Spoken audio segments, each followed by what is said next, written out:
اللہ تعالیٰ نے سیدنا عمر رضی اللہ تعالیٰ عنہ کو 4 عناصر پہ کنٹرول عطا فرمایا تھا۔ 4 عناصر سے کیا مراد ہے؟ جیسے مثلا آگ ہے، مٹی ہے، پانی ہے، ہوا ہے۔ یہی 4 عناصر ہیں جس سے انسان بنتا ہے۔ اس کے اندر بھی یہی چیزیں ہوتی ہیں، مٹی بھی، ہوا بھی، پانی بھی اور آگ بھی۔ تو اب اگر آپ غور کریں، دیکھیں کہ ایک دن حضرت امیر المومنین عمر بن الخطاب جمعہ کا خطبہ پڑھا رہے ہیں ممبر نبوی پر، اور آپ نے وہیں سے فرمایا کہ یا ساریۃ الجبل، یا ساریۃ الجبل، ساریہ پہاڑ کو اپنی پشت پہ رکھ کے حملہ کرو۔ صحابہ حیران ہے کہ ساریہ تو نہاوند میں جنگ لڑ رہا ہے، وہ تو مدینہ منورہ سے تقریباً 2 مہینے کا سفر ہے، اور حضرت یہاں منبر پہ کھڑے ہوئے فرما رہے ہیں یا ساریۃ الجبل۔ بہرحال اللہ نے مہربانی کی کہ حضرت ساریہ جنگ میں فتح یاب ہو گئے۔ جب واپس آئے مدینہ منورہ، ساتھیوں نے حال احوال پوچھا تو انہوں نے کہا کہ ہم بالکل شکست کے قریب پہنچ گئے تھے کہ حضرت عمر کی آواز آئی۔ انہوں نے حکم دیا کہ اپنی حیت بدلو، پہاڑ کو پشت میں رکھ کے حملہ کرو۔ تو ہم نے حضرت عمر کے حکم پہ عمل کیا اور اللہ نے ہمیں فتح عطا فرمایا۔ تو اللہ نے ہوا کو بھی مسخر کر دیا کہ حضرت عمر کی آواز کو پہنچائے۔ اسی طرح جب مدینہ منورہ میں ایک دفعہ بے انتہا سخت قسم کی آگ آئی، اور آگ اتنی شدید تھی کہ وہ پہاڑوں کو بھی جلا رہی تھی۔ آج بھی آپ اگر مدینہ منورہ جائیں انشاءاللہ تو ایئرپورٹ روڈ جو ہے نا، اس پہ جب آپ اور آگے جائیں گے تھوڑا 5-10 کلومیٹر، تو اب بھی وہ پہاڑ موجود ہے، آدھا جلا ہوا ہے اور آدھا بچا ہوا ہے۔ آگ سے آدھا سیاہ ہو کے جل گیا۔ حضرت عمر رضی اللہ تعالیٰ عنہ کو اطلاع ملی کہ حضرت ایک آگ آ رہی ہے، اللہ عالم کیسا عذاب الہی ہے کہ وہ پتھروں کو بھی جلا رہی ہے اور مدینے کی طرف بڑھ رہی ہے۔ حضرت عمر رضی اللہ تعالیٰ عنہ گھوڑے پہ سوار ہوئے، گھوڑا دوڑایا اور وہاں پہنچے، دیکھا کہ بالکل آگ تو پہاڑوں کو بھی جلا رہی ہے۔ تو آپ نے اپنا درہ مارا آگ پہ اور کہا کہ تمہیں پتہ نہیں کہ آگے حدود حرم محمد مصطفیٰ ہیں، رک جاؤ یہی۔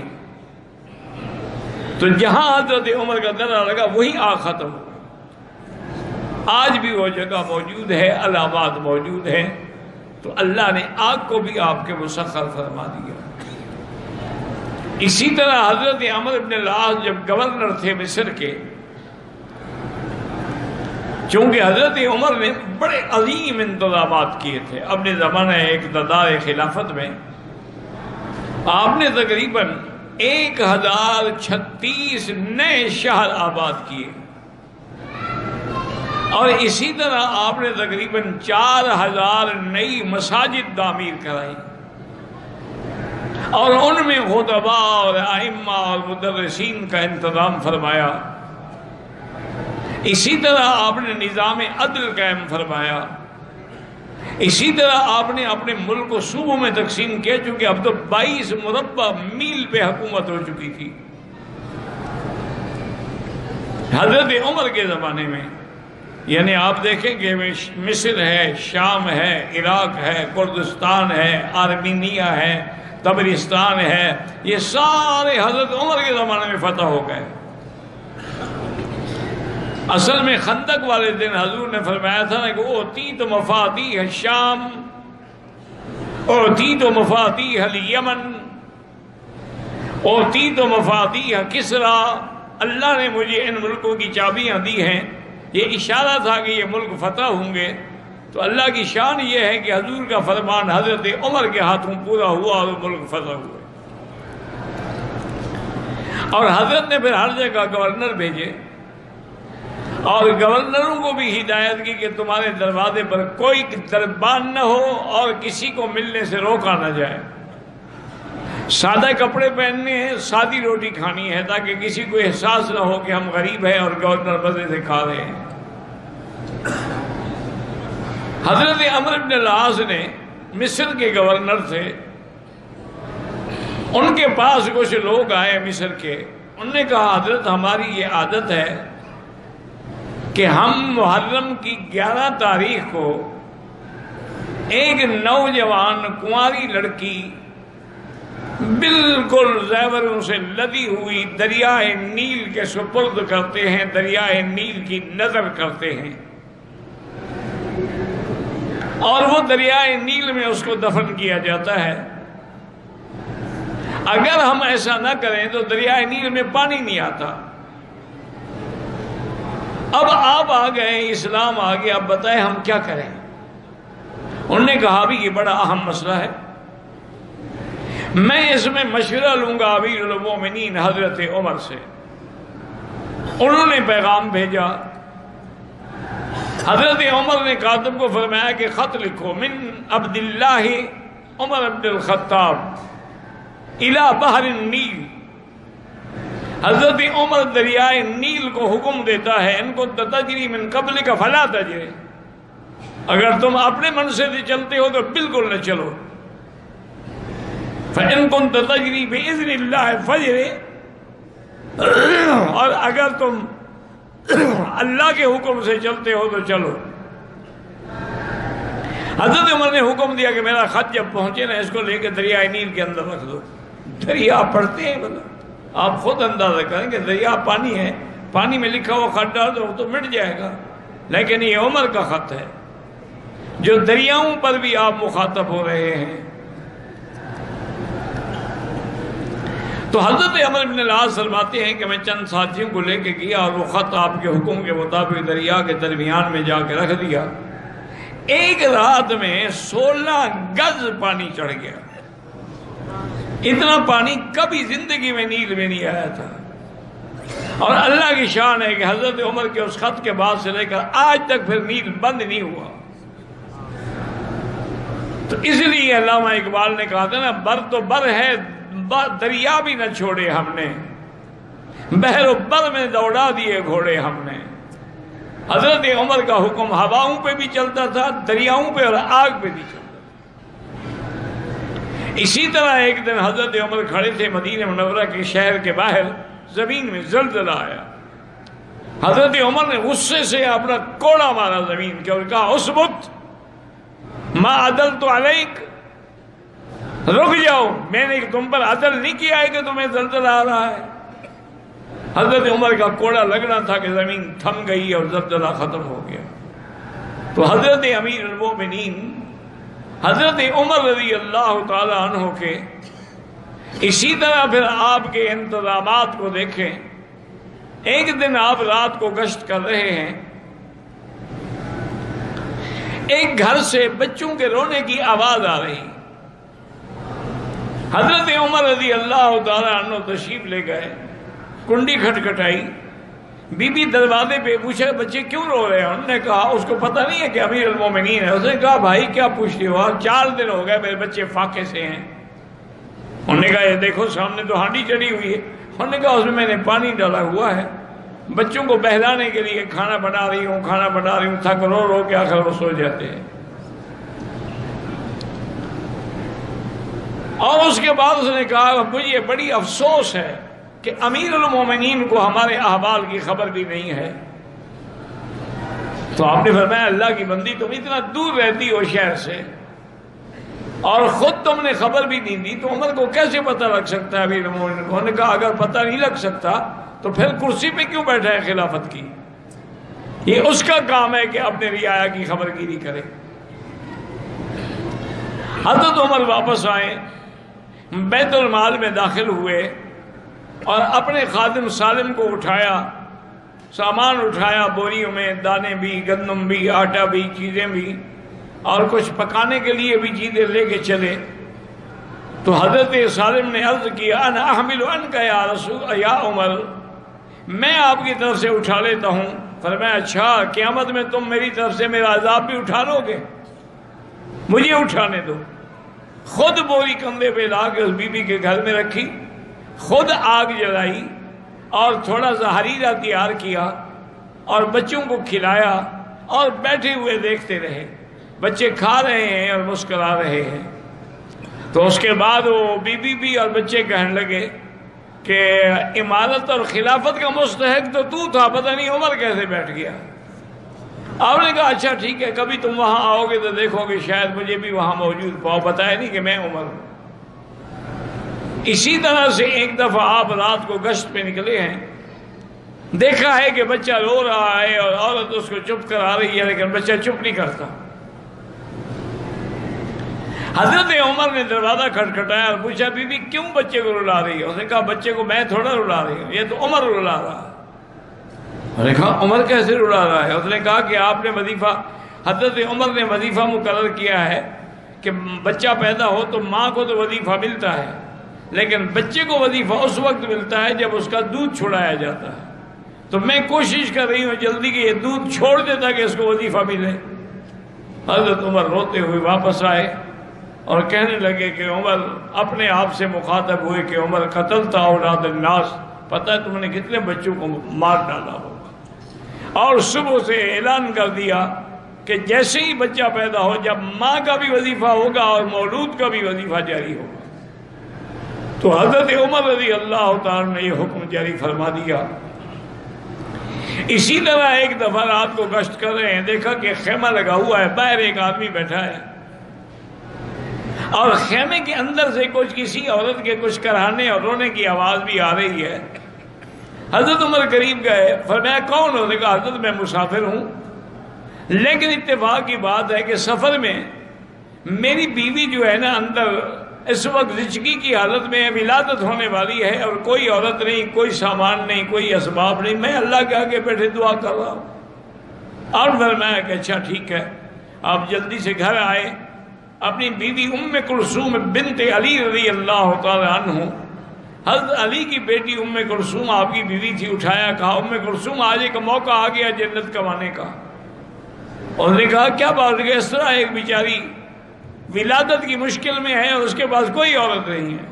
ام کلثوم نے سامان اٹھایا ولادت کے لیے، جو چیزیں ضروری ہوتی ہیں، کچھ کھانے کی، کچھ پینے کی، کچھ کپڑے، کچھ لباس، کوئی چادریں لے کے آئی اور اندر داخل ہو گئی۔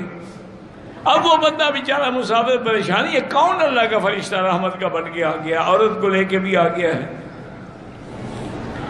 تھوڑی دیر گزری تو اندر سے آپ کی بیوی نے آواز دی کہ یا امیر المومنین ابشر اخیک بغلام، اپنے بھائی کو خبر دے دو کہ اللہ نے اس کو لڑکا دیا ہے۔ اب وہ بیچارہ تو کانپنے لگ گیا کہ آپ امیر المومنین ہیں۔ حضرت نے فرمایا اللہ کے بندے، امیر المومنین ہونے کا کیا مطلب ہے؟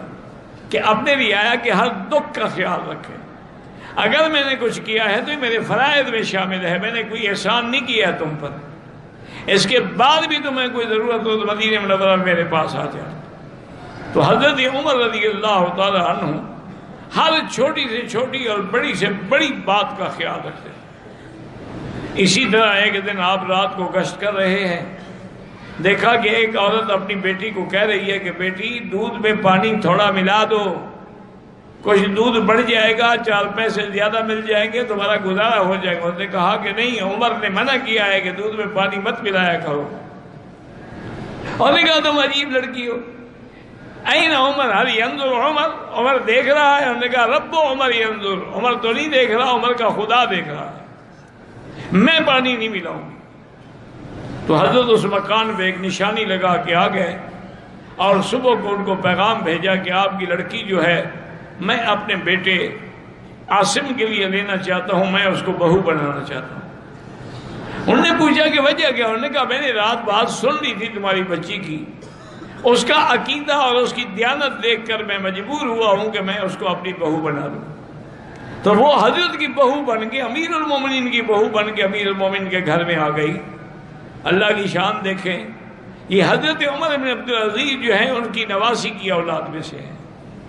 تو سیدنا عمر رضی اللہ تعالی عنہ نے ہر مسئلے میں ایک اور عجیب واقعہ مدینے میں پیش آیا۔ ایک پرنالہ لگا ہوا تھا حضرت عباس کے مکان پہ، وہ مکان جو ہے مسجد نبوی کے قریب تھا. اچھا کبھی بارش ہو جاتی نا تو پانی جب گرتا تو نمازی بڑے پریشان ہوتے تھے. حضرت عمر رضی اللہ تعالیٰ عنہ تشریف لائے, حکم دیا کہ پرنالہ اکھاڑ دو.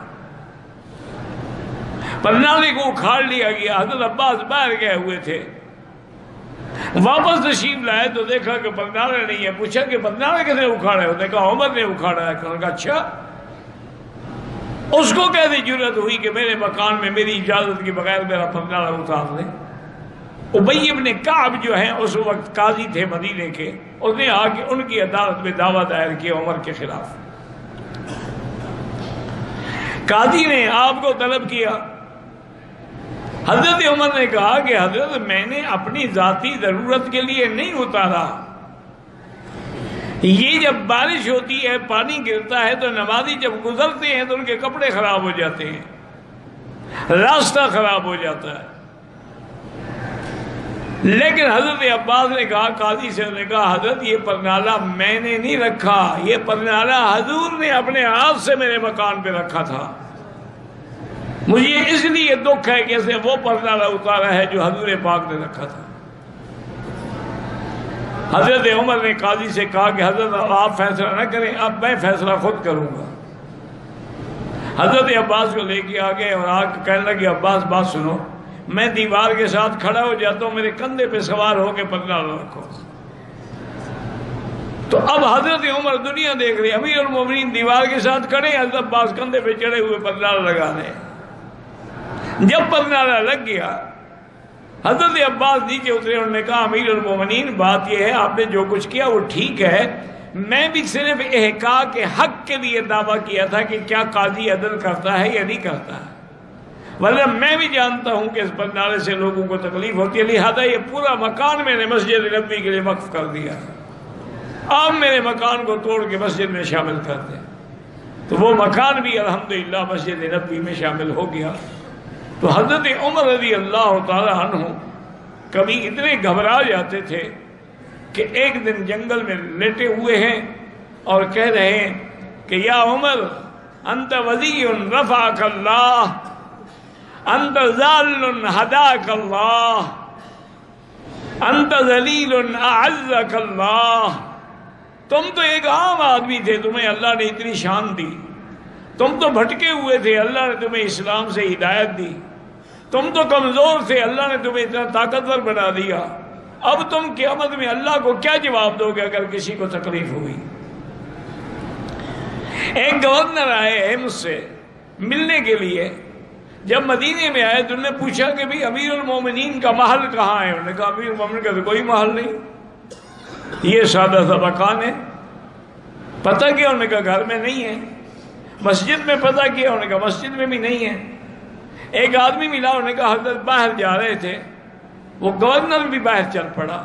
کہتا ہے میں آگے آیا تو میں نے دیکھا کہ ایک درخت کے سائے میں آدھی دھوپ ہے آدھا سایہ ہے, کچی اینٹ, مٹی کی کچی اینٹ پہ عمر سر رکھ کے سو رہا. وہ گورنر کھڑا ہو کے حیران ہو کے کہتا ہے کہ یا عمر عدلتا امنتا فنمتا, عمر تم نے عدل کیا, امن قائم کر دیا, اس لیے ہم مزے کی نیند بھی سو رہے ہو. ایک ہم ہے کہ پہرے لگا کے سوتے ہیں, چونکہ ہم نے عدل نہیں کیا. اگر ہم عدل کرتے تو ہمیں کسی کا کیا ڈر ہوتا, کسی کا کیا خوف ہوتا. اسی طرح سے جو عظیم تاریخی واقعہ ہے کہ حضرت ابی عبیدہ بن الجراح لشکر لے کر جب بیت المقدس پہ چڑھائی کی, یہودی جو ہے نا جی وہ قلعوں میں بند ہو گئے, اور ان کے بعد تقریباً 2 4 6 مہینے کا راشن بھی موجود تھا.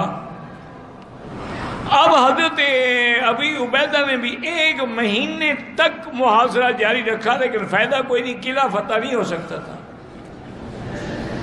تو وہاں کے راہب جو ہیں, علماء جو تھے, انہوں نے ابی عبیدہ سے پیغام بھیجا کہ ہم آپ کو ملنا چاہتے ہیں. ابو عبیدہ نے کہا کہ ٹھیک ہے بالکل میں ملنے کے لیے حاضر ہوں.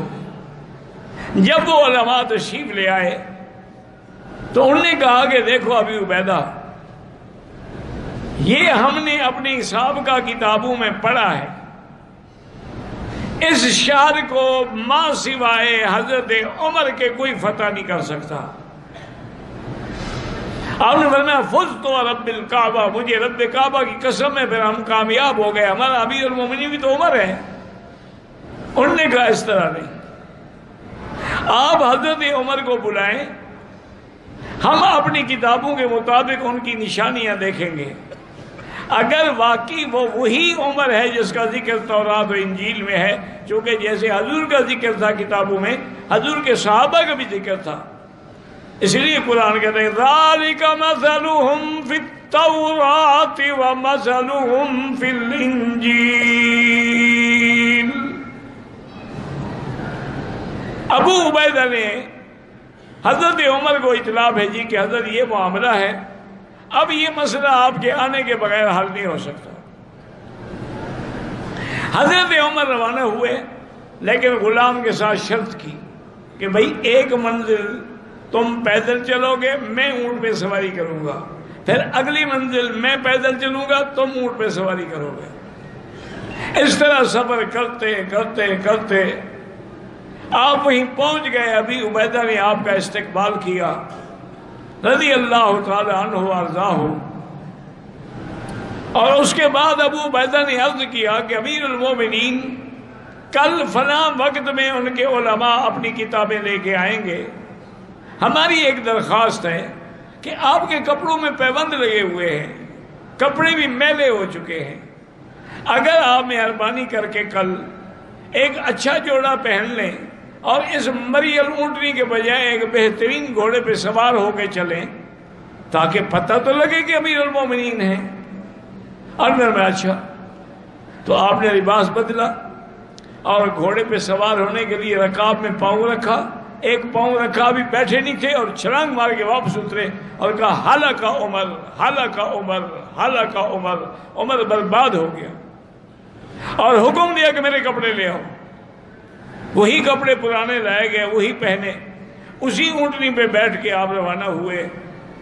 وہاں جب گئے تو وہ علماء ان کے کتابیں لے کے کھڑے تھے، انہوں نے ایک ایک علامت، ایک ایک نشانی دیکھی، اور سب کچھ دیکھنے کے بعد انہوں نے کہا کہ حقیقت یہ ہے کہ آپ ہی عمر بن الخطاب ہیں اور آپ ہی خلیفہ محمد مصطفیٰ ہیں، اور اس شہر کی فتح اللہ نے آپ کے ہاتھ میں رکھی، یہ چابی ہم بغیر لڑائی کے ہم آپ کو پیش کرتے ہیں۔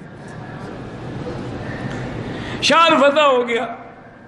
حضرت عمر نے وہاں ایک مسجد بھی تعمیر کروائی اور کچھ دن قیام بھی فرمایا۔ ابی عبیدہ نے پوچھا کہ حضرت آپ گھوڑے سے بھی اترے اور فرمایا کہ ہلاکا عمر، ہلاکا عمر، یہ کیوں فرمایا تھا؟ کہنے لگے کہ میں جب گھوڑے پہ سوار ہونے لگا تو اللہ نے مجھے دکھلایا کہ عمر کیا کر رہے ہو، ہم نے تمہاری نشانیاں تورات میں یہ تو نہیں لکھی ہوئی ہیں کہ گھوڑے پہ سوار ہو کے آئے گا، تو اگر تمہاری نشانیاں غلط ہو گئیں تو صرف تم پہ اعتراض نہیں ہوگا بلکہ اللہ کے نبی کی نبوت پہ اعتراض ہوگا کہ نعوذ باللہ یہ خلیفہ جھوٹا ہے تو نبی بھی جھوٹا ہے۔ اس لیے میں نے کہا تھا کہ ہلاکا عمر، ہلاکا عمر۔ تو اللہ تعالیٰ نے فتح بیت المقدس جو ہے وہ بھی آپ کے ہاتھوں میں رکھی، کامیاب و کامران ہو کر مدینہ منورہ میں آئے۔ آپ حج پہ تشریف لائے اور حج پہ آپ عرفات کے میدان میں بیٹھے ہیں اور دعا کر رہے ہیں کہ یا اللہ اب میں بوڑھا ہو گیا، اب میں نظام خلافت نہیں سنبھال سکتا، اللہم ارزقنی موت الشہادت فی سبیلک، اللہ مجھے موت بھی شہادت کی دے اور دفن بھی مجھے مدینہ منورہ کا نصیب ہو۔ یہ دعائیں کرتے رہے سارے راستے میں۔ بہرحال آپ مدینے میں حج کے بعد تشریف لے آئے۔ ایک دن صبح کی نماز میں آپ نماز پڑھانے کے لیے حرم میں مسجد میں آئے، آپ نماز میں صفیں ٹھیک کر رہے ہیں کہ ایک دشمن ایرانی النسل تھا، ابو لؤلؤ فیروز المجوسی۔ ابو لؤلؤ اس کی کنیت تھی، فیروز اس کا نام تھا، وہ مجوسی تھا اور ایرانی النسل تھا۔ اس نے زہر میں بجھایا ہوا خنجر چھپایا ہوا تھا اس نے حضرت عمر رضی اللہ تعالیٰ عنہ پہ جب آپ محراب میں تھے حملہ کیا اور پورا ایک طرف سے دوسری طرف تک کاٹ دیا اور آپ کی آنتیں مبارک باہر آ گئی، اور اسی اثنا میں پہلی صف کے لوگوں نے اس کو پکڑنے کی کوشش کی، لیکن اس میں 13 آدمی زخمی ہوئے جن میں 9 جو تھے وہ شہید ہو گئے۔ اس عالم میں بھی حضرت عمر کو نماز کا خیال تھا، اپنے بیٹے کو حکم دیا کہ آگے بڑھو اور نماز پڑھاؤ، تو ان کے بیٹے نے جب نماز پڑھائی اور صحابہ کو آواز سمجھ نہ آئی کہ یہ عمر کی آواز تو نہیں ہے، لیکن ان کو پتہ نہیں تھا، جو پیچھے والے صفوں والے تھے ان کو تو پتہ ہی نہیں لگا کہ کیا ہو چکا ہے۔ نماز ہونے کے بعد دیکھا کہ حضرت عمر تو شہید ہے اور منبر محراب نبوی جو ہے خون سے لت پت ہے۔ حضرت عمر رضی اللہ تعالیٰ نے بیٹے کو بلایا، طبیب آ گئے، انہوں نے پینے کے لیے دوائی دی تو باہر نکل آئی، انہوں نے کہا کہ بچنے کی کوئی امید نہیں ہے۔ حضرت عمر نے فرمایا کہ دیکھو اب ان باتوں کو چھوڑو، میرے بعد حضرت عثمان ہیں، حضرت علی ہیں، حضرت سعد ہیں، حضرت طلحہ ہیں، عبد الرحمن بن عوف ہیں، ان 6 آدمیوں کی میں کمیٹی بناتا ہوں۔ میں اگر کسی کو خلیفہ نہ بناؤں تب بھی سنت ہے کہ حضور نے اپنا خلیفہ کسی کو مقرر نہیں کیا تھا، اور اگر میں خلیفہ مقرر کر دوں تب بھی جائز ہے کہ حضرت ابو بکر نے اپنا خلیفہ عمر کو بنایا تھا، لیکن میں 6 آدمیوں کی کمیٹی بناتا ہوں، یہ کمیٹی غور کرے، پورے مدینے والوں کی رائے معلوم کرے، پھر جس کی رائے پہ اتفاق ہو جائے اس کو خلیفہ بنایا جائے۔ اور آپ نے بیٹے کو آپ نے بلایا اور کہا کہ دیکھو بات سنو، تم فوراً جاؤ سیدہ عائشہ صدیقہ رضی اللہ عنہا کے دروازے پر، اور اس کو یہ نہ کہنا کہ امیر المومنین، اس کو کہنا عمر نے مجھے بھیجا ہے اور درخواست کرتے ہیں کہ اگر آپ اجازت دے دیں تو میں آپ کے حجرے میں دفن ہو جاؤں۔